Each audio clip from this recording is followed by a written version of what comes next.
Can you hear me out there okay? I know how to yell. I raised 4 sons. I can yell. Okay, so, yes, I was thrown into the jury pool of the Whitey Bulger trial.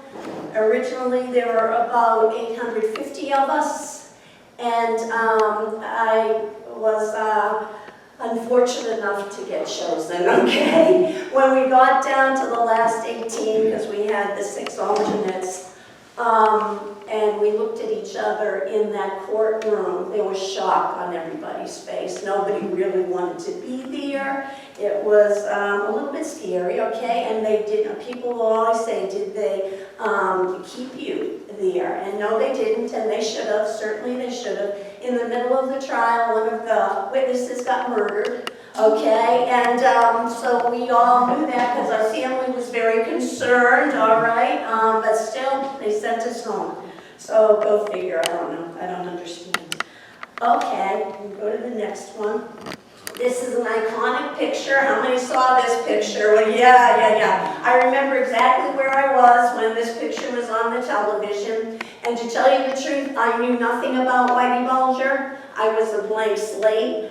Folks, I will confess to you, I've never read The Godfather or watched the movie, and I don't intend to, okay? So I went into this thing, all I knew was he was supposed to be the head of the Irish mob. That's all I knew. I didn't know any of the other characters involved, and so you get thrown into this trial, and they weren't merciful to me. They didn't go in chronological order, okay? They went from the 80s crimes to the 70s crimes to the 90s crimes and back to the 80s, and it's like, oh my God, and trying to figure out all these characters. So it was really quite shocking. We can go to the next one. Now, all these books written about Whitey Bulger, and probably many of you have read them, and that is why you are here. You are going to hear a different perspective, okay, totally?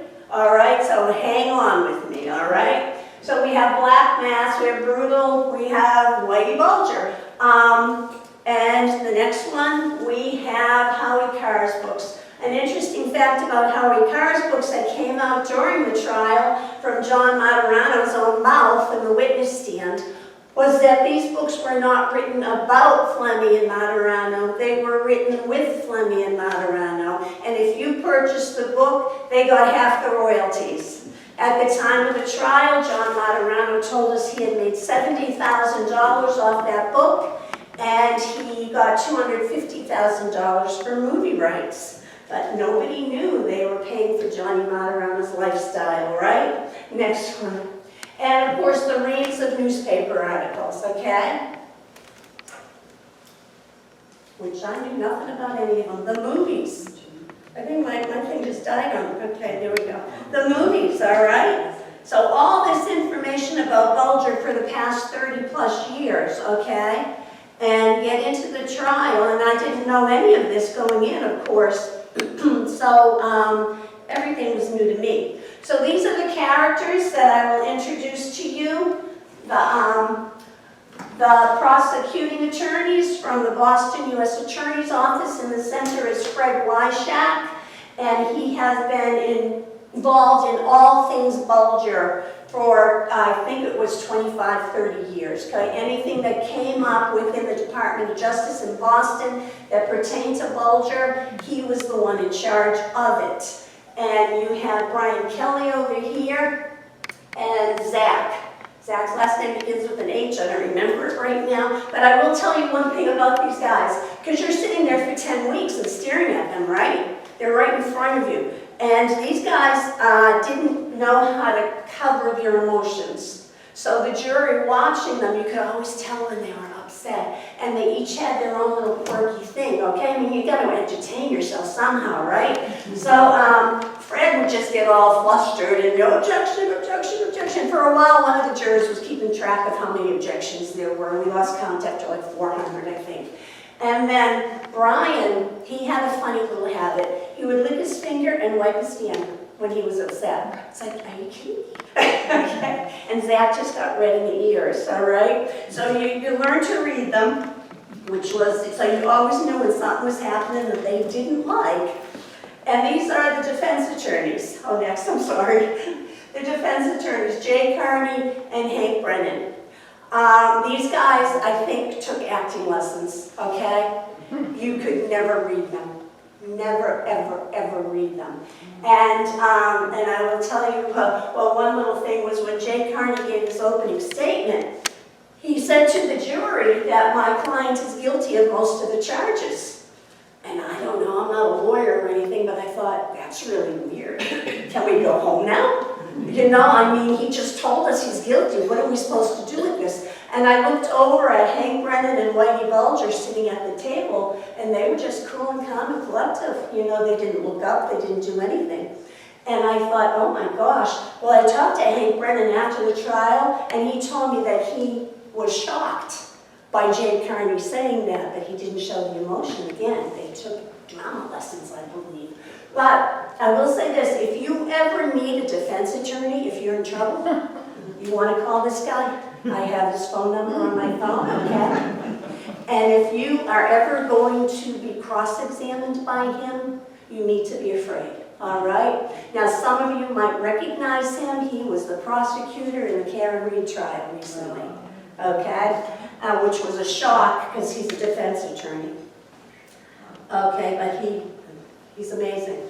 We always loved when he got up. He would wake us up, the jury. It's like, oh, Hank Brennan's up, yeah. So the key witnesses for the prosecution, and these faces will be familiar to many of you, Steve Fleming, John Materano, Kevin Weeks, and the most despicable of them all, John Morris, okay? And next, and we'll talk about John Morris. He was the supervisor of the FBI's Boston Organized Crime Squad, and his hands are covered in blood, folks. He confessed to numerous federal crimes committed while working for the FBI, including but not limited to being an accessory in 2 murders, taking bribes from 3 criminals in exchange for information, and telling reporters from the Boston Globe that Bulger was an FBI informant as part of a plan to have Bulger killed. Now, this all came out in the trial, okay? Now, I realized after the trial, a lot of this stuff didn't make the newspapers, and it's like, are you kidding me? This was kind of interesting and important stuff. A lot of stuff didn't make the papers during the trial. He was given immunity from prosecution through Assistant U.S. Attorney Fred Wyshak for his testimony against FBI Special Agent John Connolly, who was his best friend, folks, okay, and James Whitey Bulger. No indictment or time served. He remained in the FBI. Folks, do you see this up here? 2 murders. He was an accessory in 2 murders, and he admitted he was. And he remained in the FBI. Not only did he remain, he was promoted. He retired from the FBI from Quantico.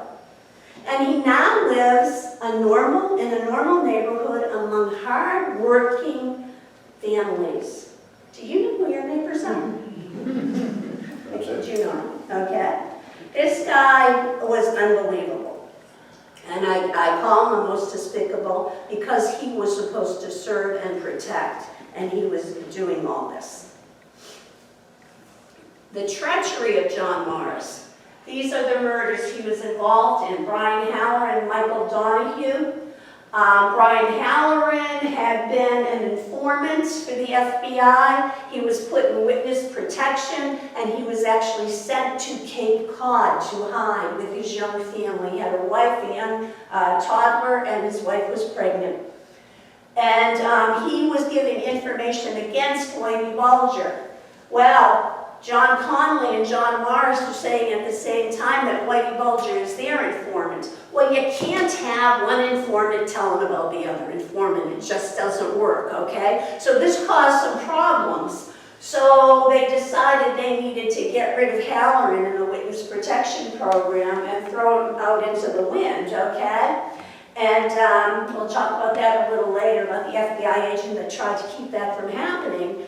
So John Morris told Whitey Bulger that Halloran was going to be released from witness protection, and Whitey Bulger made plans to kill him. Okay, that was the accessory for the murders for these two men. Michael Donahue happened to be with Brian Halloran when he was murdered. Okay, so yeah, kind of a normal day at the FBI, I guess, huh? The FBI file itself was brought up for 10 days during the trial. They discussed the file, and the jury thought for sure we were going to have to deal with that in deliberations, but there was nothing about the file whatsoever. To this day, I don't know why they put so much emphasis on the file, but I will tell you this. There were former FBI agents in the trial that testified who said that this file was created by Morris and Connolly, and they took information from other FBI agents' informant files, lifted the information verbatim, changed the date, changed the identity of the informant, and put it in this created file that they said was Whitey Bulger's file. Okay? There were 4 different former FBI agents that testified to that. Okay? But what had happened was, when the heat was coming down on John Morris, and I'm telling you, John Morris was playing around with 3 different organized crime figures, not just Bulger, and getting money from them, gifts from them, whatever. And his wife wanted a divorce, okay? But his wife knew that he had all this money coming in from these other criminals. In fact, this guy would bring these criminals home for dinner. Puts a spin on guess who's coming to dinner, doesn't it? Okay? So poor Rebecca was her name, and the children had to sit at the dinner table with people like Whitey Bulger. All right? And so she finally decided she wanted a divorce. The main reason was because she found out that Morris was sleeping with his secretary for 5 years. So she's threatening the divorce. Now, if anybody's gone through a divorce who knows anything about it, you have to do your financials, okay? And you have to account for every penny. Well, Rebecca knew that they had money that was unaccounted for, okay? Lots and lots and lots of money. So John Morris had a problem with this, okay? So John Morris asked Whitey Bulger, this came out during the trial, Bulger's the one that brought it up, but John Morris didn't, okay? That John Morris went to Bulger and he said, would you please kill my wife? I want to prevent this divorce. And Bulger said, pay her off, I'm not going to kill her, okay? So he was a very, very interesting individual, this John Morris, I gotta tell you.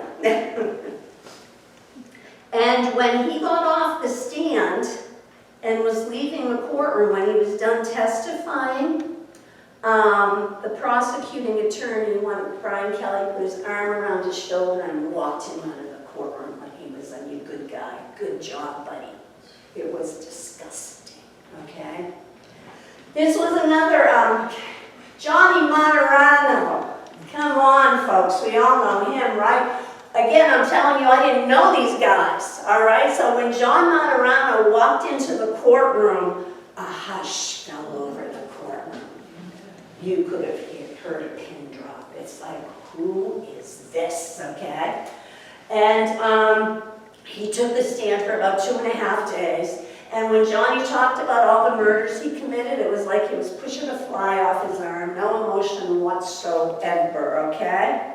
So John was arrested in 1995. This is when it was coming down on all of them. Oh, I gotta back up. I forgot about John Morris. I'm sorry. I'll back up. And then we'll go on to him.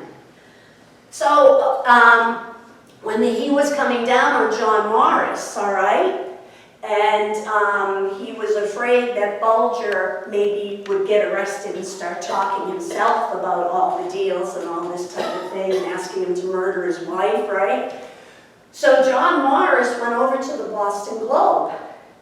And he told the Boston Globe reporters that Whitey Bulger was an FBI informant. We read the book, right? Black Mass.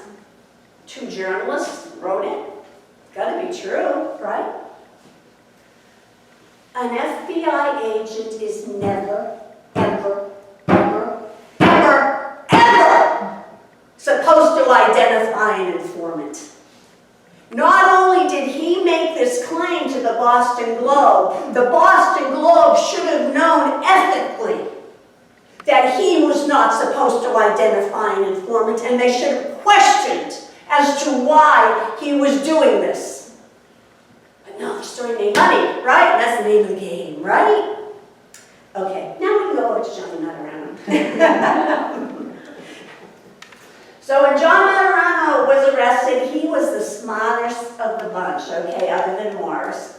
He confessed to 20 murders, which included many innocent people, also included 2 teenagers at the wrong place at the wrong time. He tried to act like it was an accident killing them, but when Hank Brennan brought out the fact that they were both shot in the back of the head, 1 bullet, yeah, he couldn't really get around that too much, okay? So he also confessed to all the federal crimes. So here you have, this trial is for Whitey Bulger, okay? But you have John Maturano here, who's committed more murders than Bulger is being tried for, and he's committed all the same federal crimes. And you gotta kind of step back and say, what's going on? And the way they presented it wasn't like Bulger was the head of this gang. They had posters up that had Bulger, Maturano, Fleming, all at the top of the poster with the guys under them that, you know, they controlled.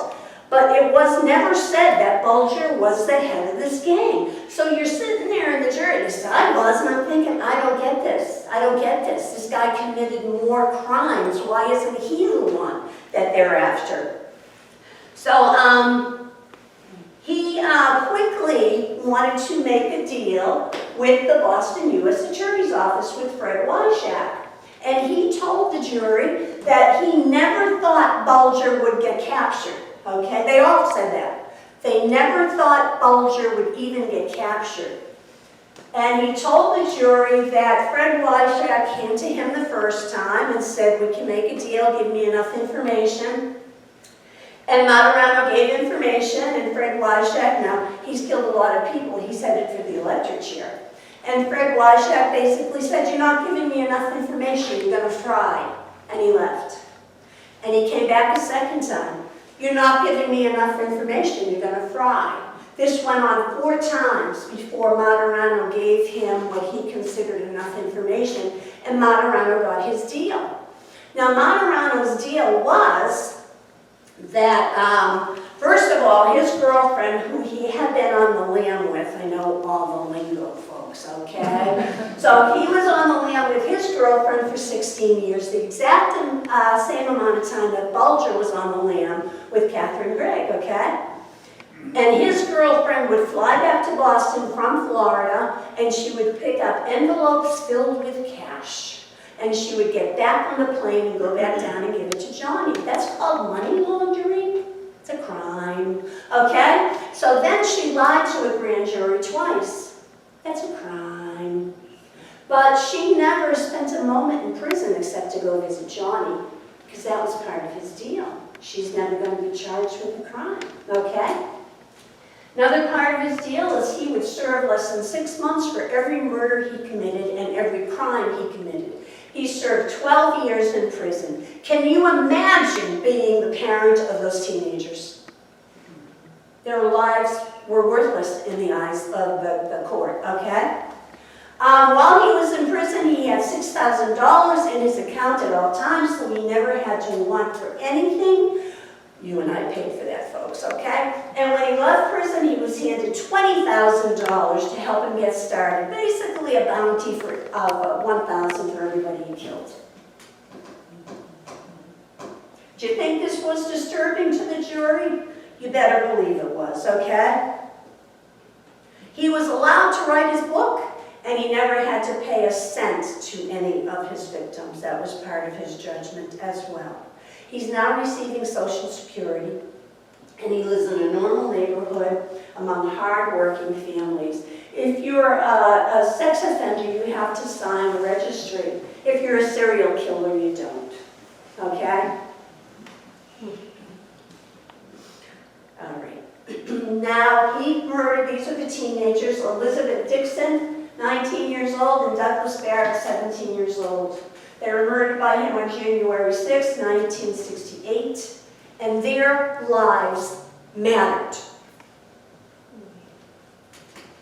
Okay, now we'll go to Steve Fleming. Oh my gosh. He too was a sociopath, no doubt about it, okay? Talked about his murders like it was nothing. Stevie didn't act as quickly because Stevie, in fact, was an FBI informant from 1965 on. And Stevie thought that because he was an FBI informant, they weren't going to keep him in prison. I mean, you'd think that's part of the deal of being an informant, wouldn't you? But it didn't work that way for Stevie, and he didn't make his deal fast enough. Johnny Martirano beat him to it. So he confessed to 10 murders, including 2 women. He confessed to numerous federal crimes, admitted to being an FBI informant. He made a deal. He did make a deal with Wyshak, and he was sentenced to life in a federal club fed prison. Do you know what that is? A club fed? They told us about this prison. It had 2 high-tech gyms in it, and they read from the menu, and it was like a 5-star, restaurant, okay? So this is where he lived. They had a tax attorney come in and testify. That was for the defense, actually. And she told us about the millions of dollars that were given back to Steve Fleming as part of his deal in tainted assets.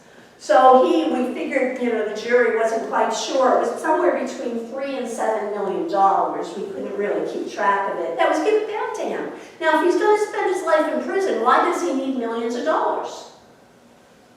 I don't know. It was also brought, he could write his book, never had to make restitution to his victims either. He was offered the Rule 35 motion for testimony in the Bulger trial.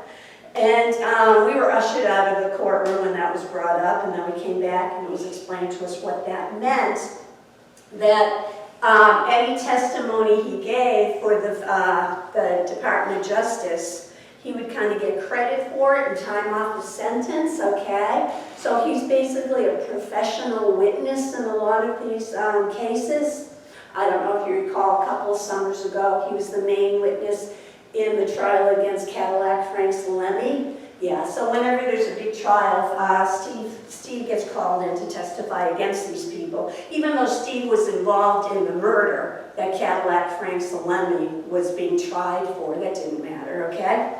So anyway, following the trial, Steve Fleming's name was no longer in the Bureau of Prisons. He's probably in witness protection, and he's living high on anywhere from $3 to $7 million in tainted assets. And who knows what neighborhood he lives in, hey? Maybe he's on the Cape. Now, he killed Deborah Davis, who was his girlfriend. Deborah Davis met him when she was 17. He was 37. And the brother Steve Davis is the one that gave testimonies to all this. Anybody remember Steve Davis? He's always in front of the camera to talk about Deborah, okay?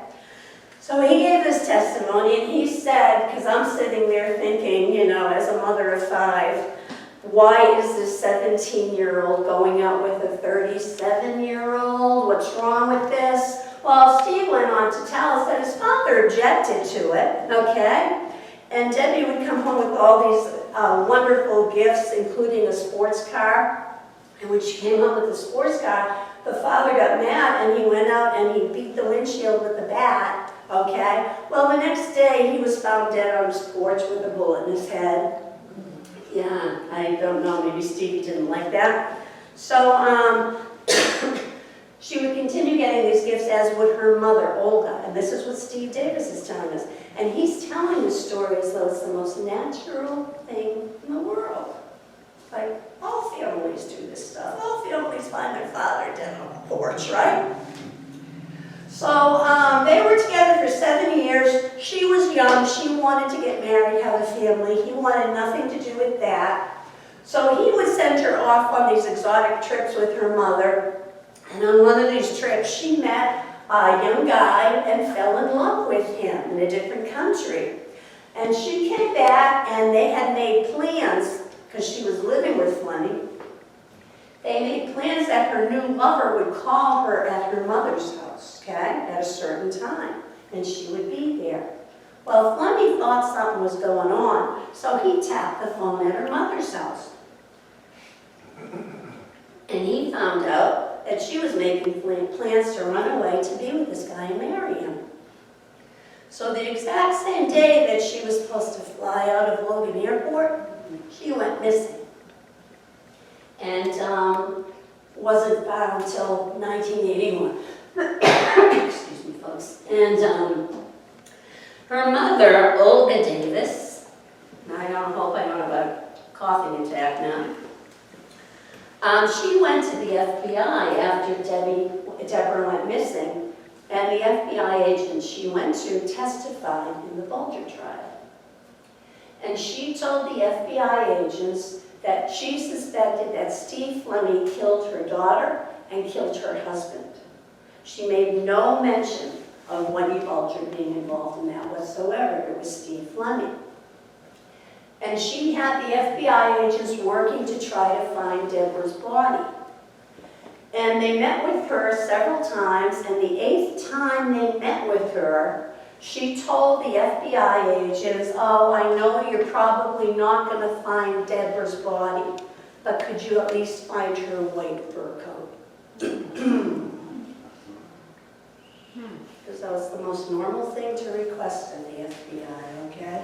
And this FBI agent said we stopped at that moment, you know, we weren't going to look anymore.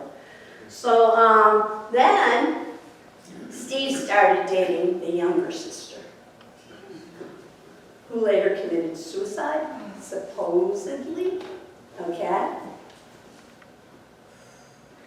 Now the other female, now on Deborah Davis, the jury could not agree, no finding. Half the jury felt like, you know, Bulger had nothing to do with it.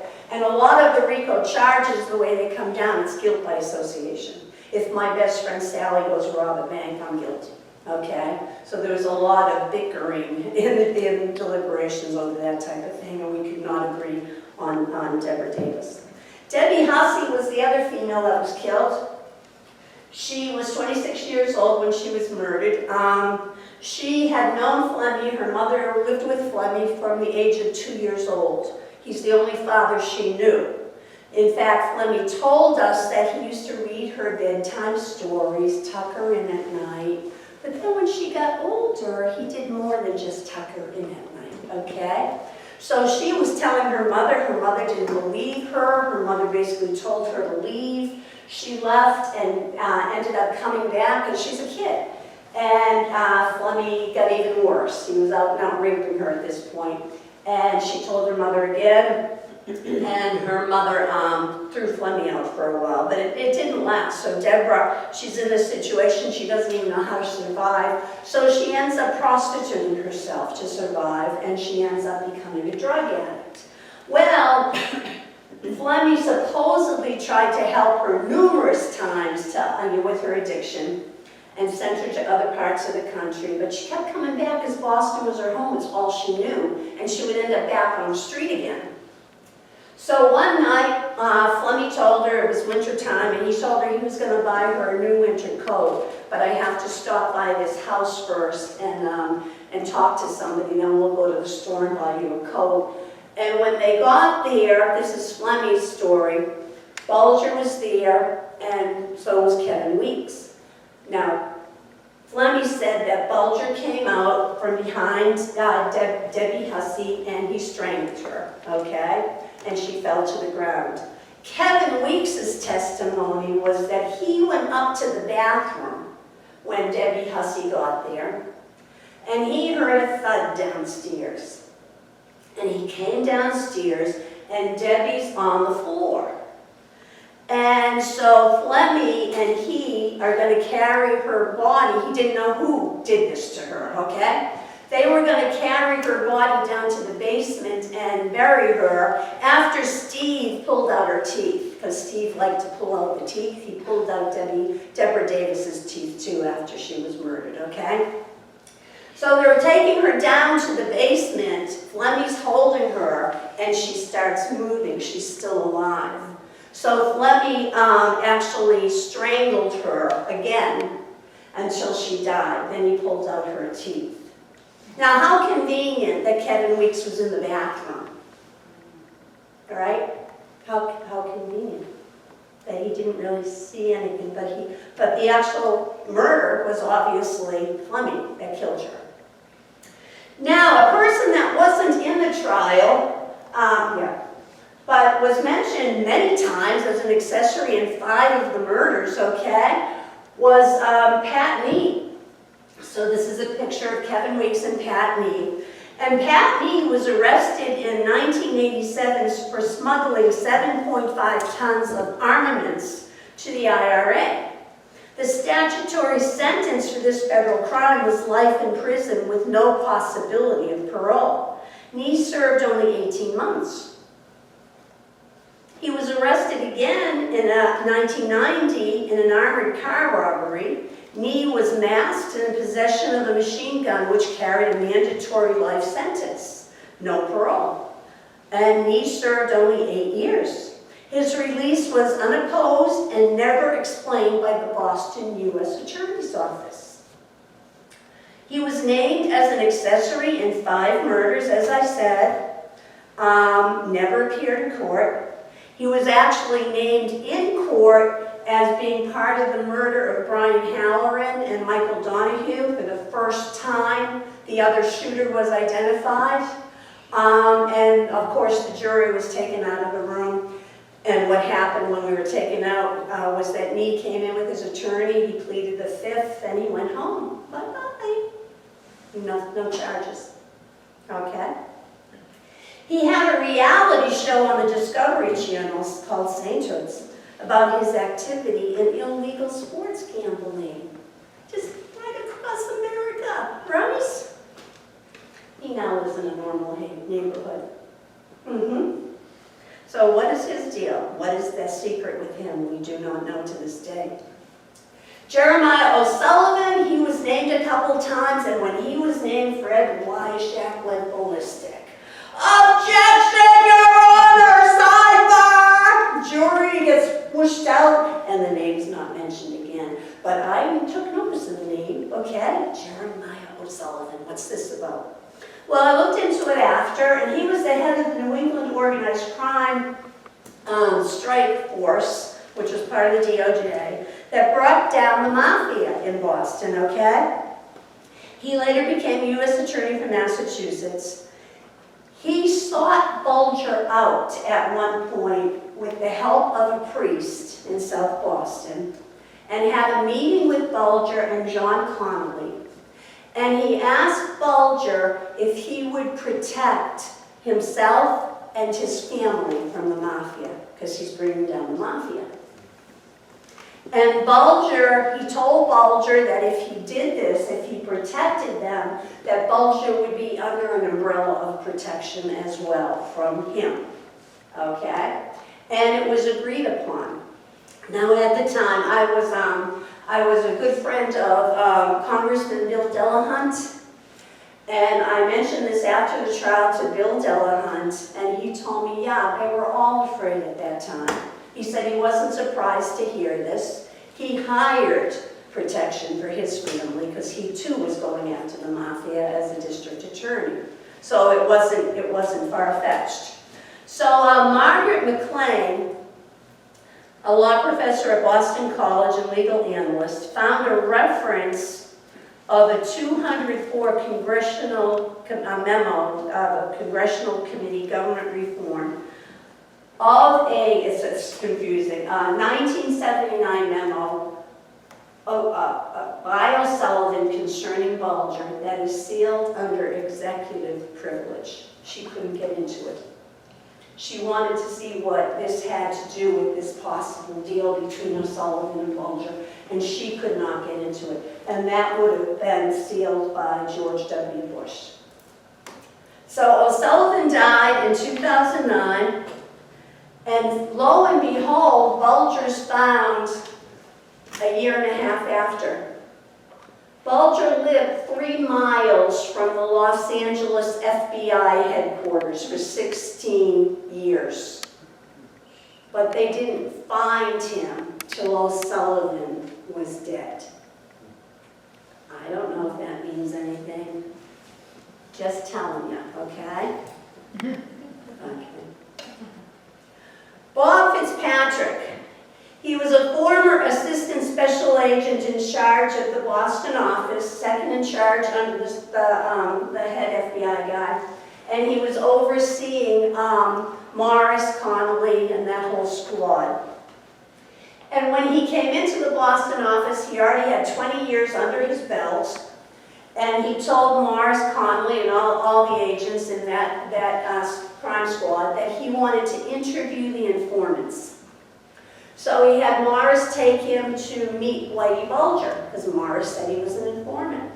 And Bob Fitzpatrick told us that he did the interview, and when he left, he told Morris that Bulger did not answer any of the questions properly as an informant, and he needed to be taken off as an informant and made a target.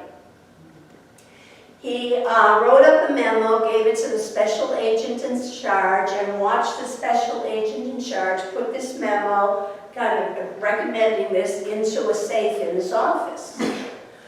Well, after Bob Fitzpatrick testified, this was for the defense, they had another woman testify, Desi Sudaropoulos. And Desi had been the secretary for the special agent in charge for 40 years.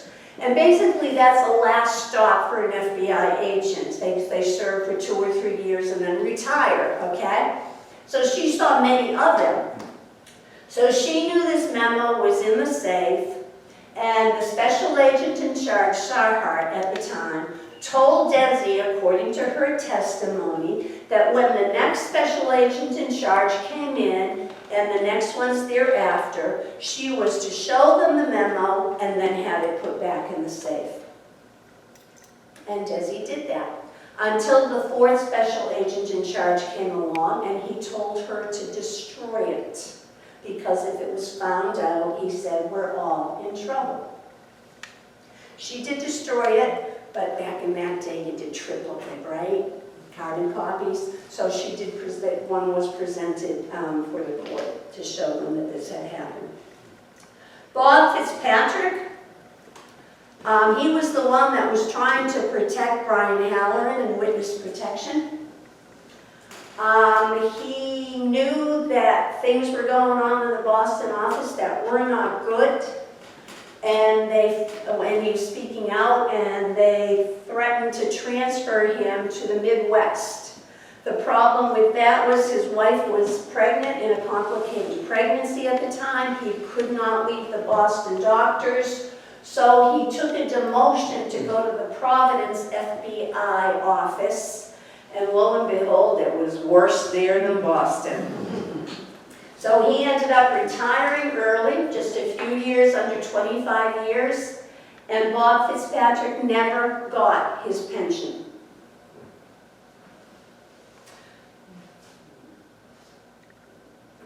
Okay, next one, another witness. Well, I will say something about Bob first. Bob, after the trial, because he did not go along with the program, because he questioned things and brought things out to make us think in the jury. He was charged with perjury and obstruction of justice by the Boston U.S. Attorney's Office. The perjury and the obstruction of justice had nothing to do with what he testified regarding Bulger, but they threatened him with prison. He was very ill, had a heart condition, had a brittle diabetic and this type of thing. And he couldn't withstand going through all this to go into a trial. And I remember I went to one of his sentencing, one of his hearings before the judge, and there were a bunch of Boston Globe journalists there as well. And I kind of gotten to know them a little bit. And one came over to me, he said, "They're really railroading him, Janet, aren't they?" I said, "Yeah, they're railroading him." So he ended up pleading guilty to perjury and obstruction of justice because he thought it would kill him to go through the trial. And they put an ankle bracelet on him for 2 years. Bob ended up dying of COVID. Ralph Tomasi was the other one, another witness. Ralph came in. He was a witness for the prosecution, people. Okay, keep that in mind. He was a witness for the prosecution. And Ralph came in, and he immediately told the jury he was there under duress. And of course, objection, prosecution's objecting to their own witness. It's like, what the heck? And we got ushered out, we come back in, and Ralph's allowed to tell us his story. He said he had just gotten out of prison. Ralph was my hero, by the way, okay? He had just gotten out of prison after serving, 22 years for conspiracy to commit a robbery. Did you hear that?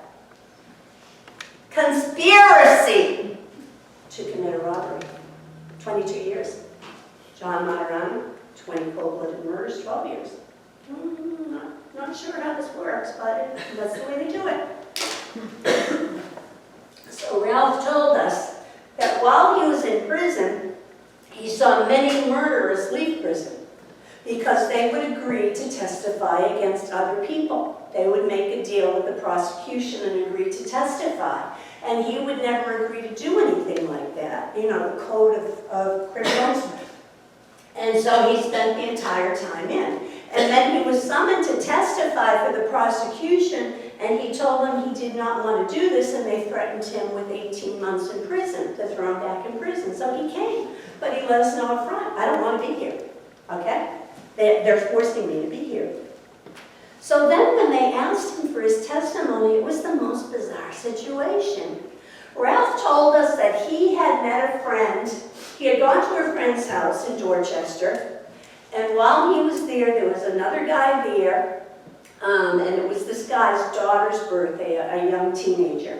And this guy wanted to go get a cake for his daughter at Linda May's Bakery. Anybody remember Linda May's? So Ralph was the only one that had a car, so Ralph went with him. His name was William O'Brien, to Linda May's to get the cake. And while William was getting the cake, Ralph went over to talk to a guy named Tommy King, who was a criminal. Now make no mistake, Ralph was a criminal, okay? But for what he was locked up for that time, it was conspiracy. He didn't actually commit the crime. So Ralph's talking to Tommy King. William comes out with the cake. They both get into Ralph's car, and for some reason, William's driving the car. And Ralph's looking into the mirror, and he sees Tommy King get in a car with two other figures. He couldn't make them out. And the car starts following them. And Ralph says to William, when they're coming up to a red light, he said, "Run the light." Okay, well, William thinks he's joking. Okay, well, Ralph's not joking. And this other car comes up alongside them, and with machine guns, kills William O'Brien, shoots Ralph 9 times, but he survived it, okay? So what they wanted to know in his testimony was who one of the people in the car was. Ralph said, "I know it was Tommy King, and I know one of them was John Materano, because Materano confessed to that murder, William O'Brien's murder." He said, "But I don't know who that third person was." And here he is, and they're questioning him, and he's their witness, and he's telling them, "I couldn't see him." And so he says, "I've never seen Bulger before today. This is the first time I've set eyes on him." And Ralph would not budge from that testimony. And then before he got off the stand, he again told the jury that murderers are being let out daily from prison if they agree to testify in trials. Doesn't mean they're telling the truth, just that they're agreeing to testify, okay? And Ralph left. And I never forgot him. After the trial, I did get in touch with him. And Ralph had His life had changed. He was writing articles for the local newspaper on prison reform, bringing back the death penalty, bringing anger management classes starting in kindergarten. I mean, this is the type of thing he's doing. And he told me again, he says, I never met Bulger. And at this point, as we're going to get into, I was corresponding with Bulger. And I told Bulger that I was, had met Ralph. And Bulger said, oh, give me his address. I want to write to him. He said, if I knew him before, I would have invited him to be part of the Winter Hill Gang. I'm thinking, oh, God, okay? So I don't think they ever did know each other. But the prosecution was determined, Ralph was to admit that. So 2 years later, I had the TV set on. I'm vacuuming, I think. I'm not even really paying attention. It's on Channel 4. And the newscaster says that one of the witnesses from the Bulger trial had been arrested for a cold case murder, and his name was Ralph Tomasi. And she went on to say that Ralph had testified that Bulger shot him 9 times. And I'm watching this TV thing, no, he didn't testify that at all, okay? But then I'm thinking, cold case murder, everybody from this murder was dead, but somebody from prison testified that when Ralph was in prison, he told them he killed this guy in a cold case murder. So this guy was going to testify against him. Ralph spent 2 years in prison awaiting trial. I got in touch with his attorneys, and I said, you guys need to get the transcripts from the Bulger trial and read Ralph's testimony. He made them mad. And they did. And Ralph, the trial lasted 5 days, and the jury deliberated for 3 hours and found Ralph innocent of the murders that the witness against him was lying. I don't know, folks, I'm just telling you. I wish I never was in this trial, okay? Let's go down to, well, yeah, the next one. So why is it that John Connolly was thrown in prison for a 40-year sentence, but John Morris was set free? No charges whatsoever. Next one. I wrote to John Connolly numerous times. John Connolly said if he got out of prison, he was going to tell the whole unvarnished truth. John Connolly was focused on because John Connolly was going to talk. Okay, and say what was going on within the FBI and all this type of thing. So you know what they got him on in Florida?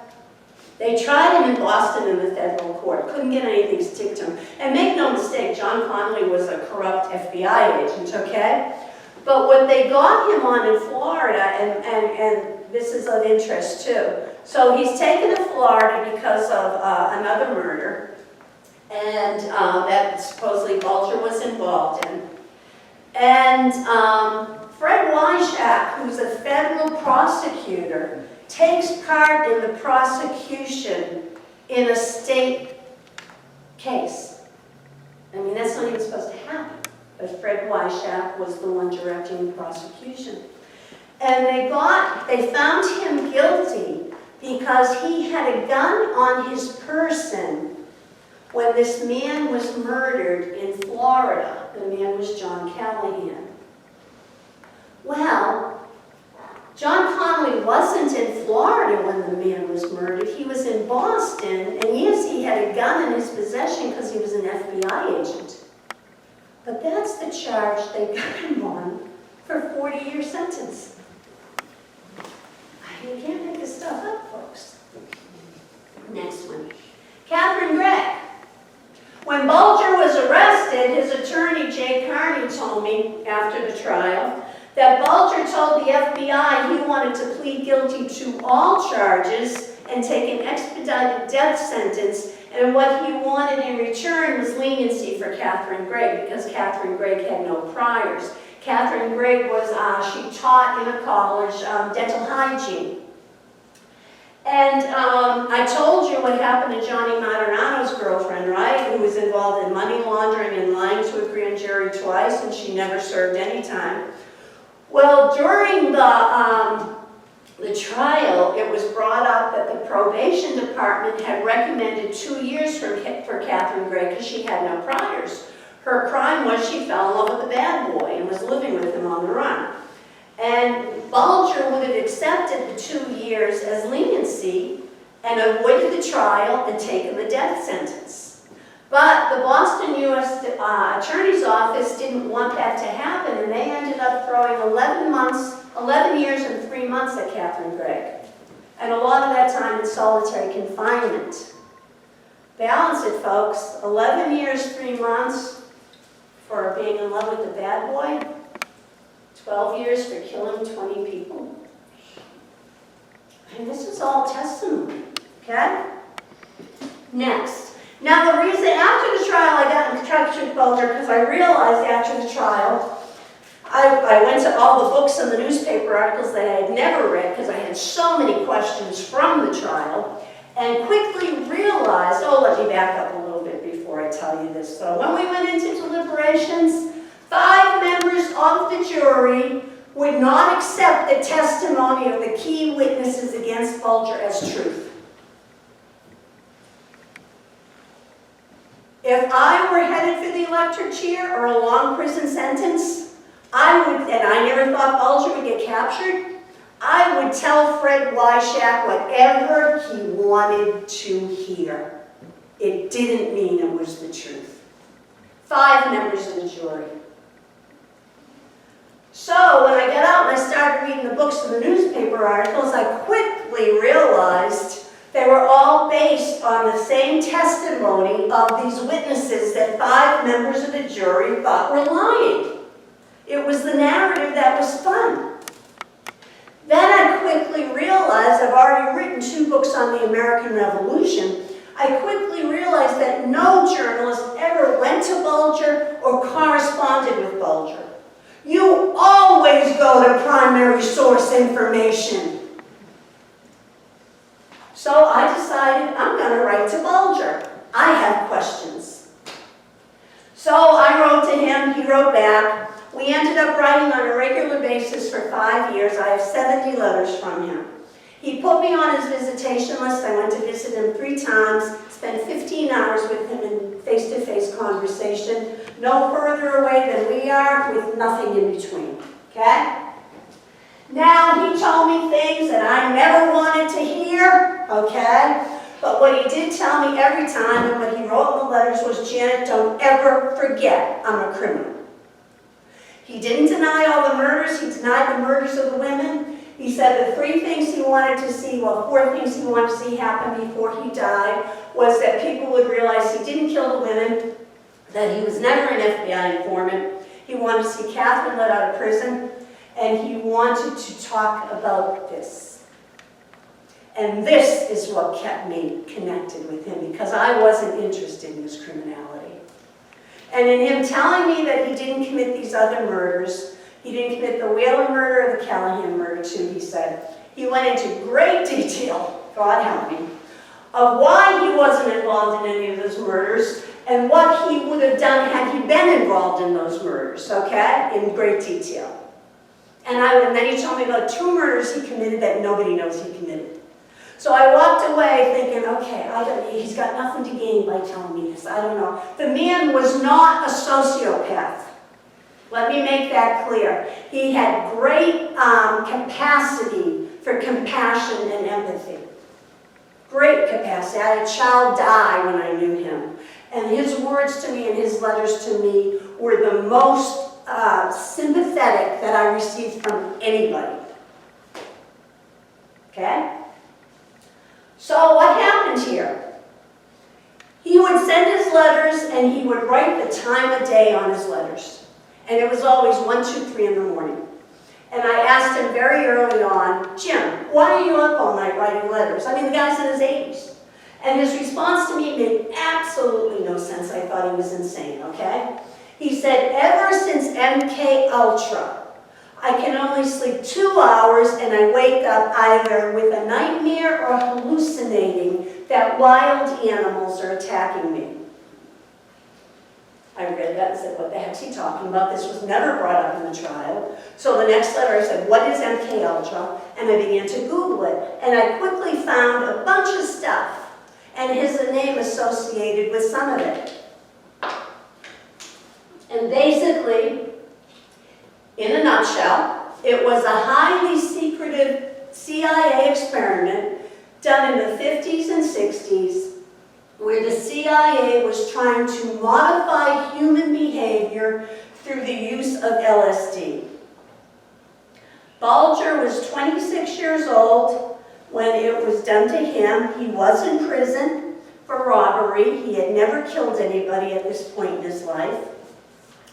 And in the prison, he said back then they would experiment on prisoners, and it was acceptable to do this. The prisoners would volunteer, and they'd get some time off their sentence, and they would be treated better, he said. And part of it, he said too, was you felt like you were part of society in doing these experiments. He had just finished an experiment to find a cure for whooping cough, and he said, who wouldn't want to save babies' lives, okay? So then they came in and they said they wanted to do an experiment to find a cure for schizophrenia. So he and 8 others volunteered, and he said they would hook them up to big machines. I found pictures of the big machines. I was not just accepting what he's telling me. And he said this went on 3 times a week where they put the medication in for 15 months. I saw part of, in fact, go to the next one, part of the prison hospital record, his name, high doses of LSD, okay? And he said while they were putting it in, they would ask repetitious questions. So this is day after day, week after week, month after month. And 2 of the questions he said were, have you ever killed anyone? Would you ever kill anyone? And other questions as well. He said 2 of the guys in the experiment went stark raving mad. One was foaming at the mouth, the other one was stiff as a board. They took them out, they never returned. He remembered their names, he told me their names. I got a list of the names in that prison to see if they were on that list, and they were. So then I found out about a case of a guy that had been in the military.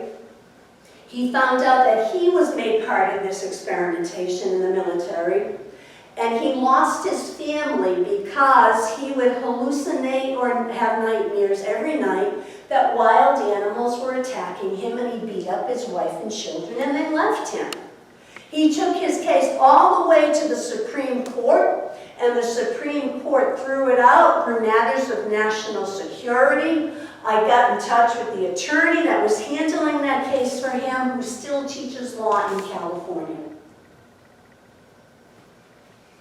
So, I'm talking to Bulger about all this. What I'm finding out, he's telling me what he remembers. He's 26, like I said. We know now medically that the human brain isn't even fully developed until around 26 years old. He went to a couple of doctors, he told me, when he got out of prison, and he told them that he thought probably something was done to his brain through this LSD. He was always sleep deprived, he knew that, and these doctors kind of just poo-pooed him away, you know, well, maybe, probably, but what are you going to do about it, okay? So as we're talking about it now, and I'm looking things up, and I found out that even though the CIA attempted to destroy all the records when they got found out in the late 60s, early 70s, a few records were found in the Pentagon, very few, but enough for the United States Senate to hold a hearing in 1977. And I sent for a copy of the hearing, and was waiting for it and was sharing all this other stuff with him. He was most upset about the story about the military guy losing his family. He was very patriotic. I could tell you stories that Captain Greg told me too about him. But, so, I finally got hold of the hearing. And as you can see, U.S. Senate hearing on the behavioral modification program of the CIA. Now at this point there's a new director of the CIA. His name is Admiral Turner. We can go ahead. And Admiral Turner said, okay, let me pull mine out.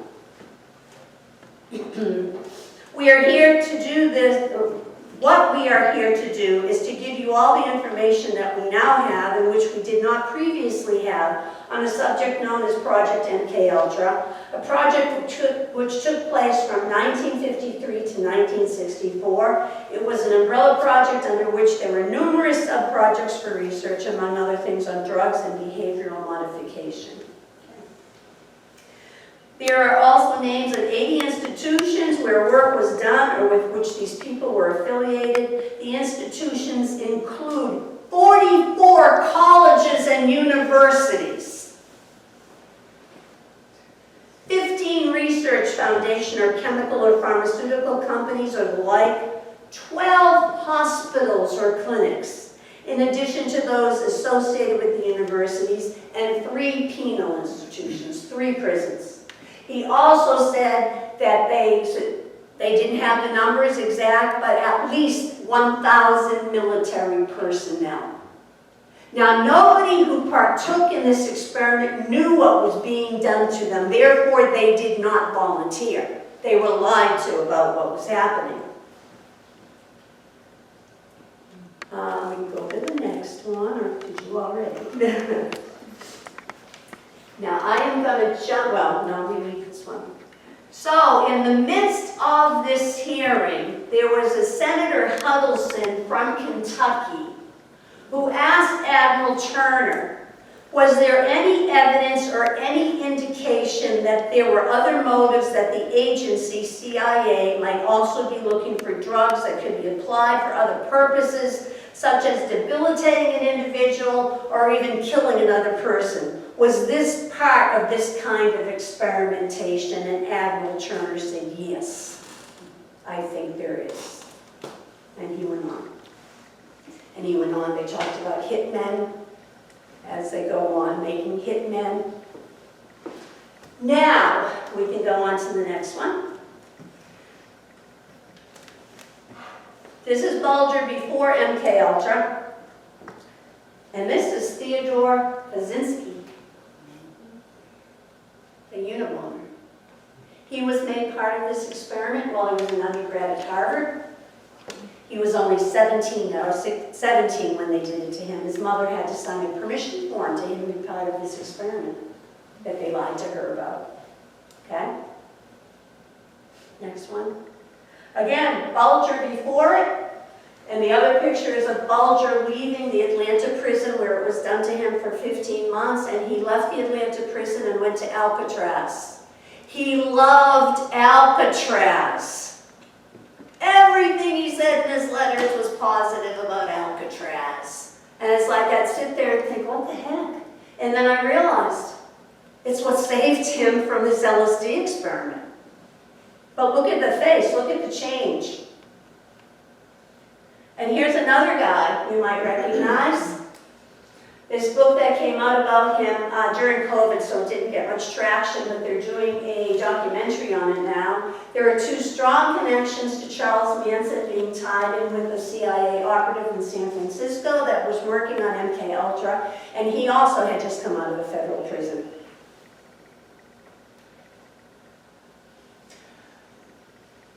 Bulger was very sick. He had had 8 heart attacks in prison. He was hospitalized 3 times. They found out he had a leaking heart valve. He needed surgery. He was also in his 80s and they weren't going to do the surgery, okay? And he always said to me, if they do the surgery, they're going to let Steve Fleming be the surgeon. I don't think I want that to happen.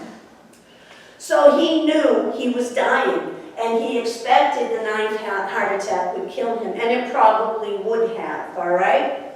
He also now is in a small cell on a small bed, and when he's having the nightmares and hallucinations, he's falling onto the concrete floor. According to his letters to me, it took 4 months before they even x-rayed his hips, and by that time he was wheelchair bound. When I went to see him, I am a nurse by profession, and I could see his lower legs, and he had bilateral vascular insufficiency with weeping edema. The fluid was coming through his skin. When Hank Brennan saw him for the last time, Hank said that his face was all puffy and he was very confused. The man was dying of heart failure. Now, in the last year of his life, when we were finding all this out about MK Ultra, he determined he wanted to do a national interview and he wanted to talk about it. And he wanted to talk about not only that, but about the depth of corruption in the CIA. He told me that he gave both John Morris and John Connolly the equivalent of $500,000 for information that they knew was going to lead to the death of individuals. And he wanted it out. He set up an interview with a New York Times journalist who I've been in touch with. They determined because he was so ill that he needed to go to a medical prison, and Hank Brennan told me he was headed for Fort Devens, or Devens, Massachusetts, to the medical prison there. Now, Bulger had told me when he was in the Florida prison that 2 attempts had been made on his life by other prisoners. Kill a high-profile prisoner, and you're a hero, right? So, they decided they were going to transfer him, and literally, in the midst of the transfer, he had already left the Florida prison and was headed to Massachusetts. And the Bureau of Prisons announced that his health had suddenly improved. Folks, it was a blatant lie. He needed numerous surgeries for that to happen on his hips and on his heart, and the man was 89 years old, and that was not going to happen. His health did not improve whatsoever.